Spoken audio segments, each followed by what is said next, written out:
हे आहे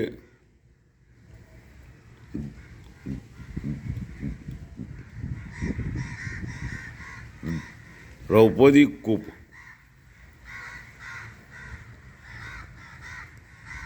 या ठिकाणी महाभारताचं युद्ध संपल्यानंतर द्रौपदी आली आणि तिने जे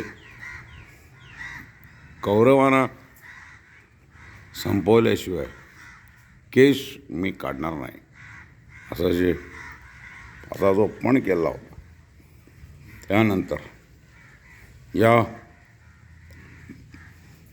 ब्रह्मसरोवरात सगळ्या कौरवांचा नाश झाल्यानंतर ती आली आणि ही आहे विहीर.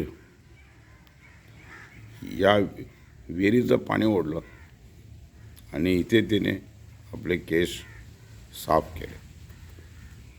जोपर्यंत कौरवांचा नाश होत नाही तोपर्यंत केस मी विंचरणार नाही, केस असेच सोडेल असा तिचा प्रण होता. महाभारताच्या युद्धानंतर कौरवांचा नाश झाला, सगळे कौरव मारले गेले आणि एकाही पांडवाला इजा होऊ शकली नाही. त्यामुळे तिने आपले या ठिकाणी केस धुतले. ती ही कूप आहे, इकडे ह्याला कूप म्हणतात, द्रौपदी कूप. इथे भगवंताचा फोटो लावलेला राधाकृष्ण.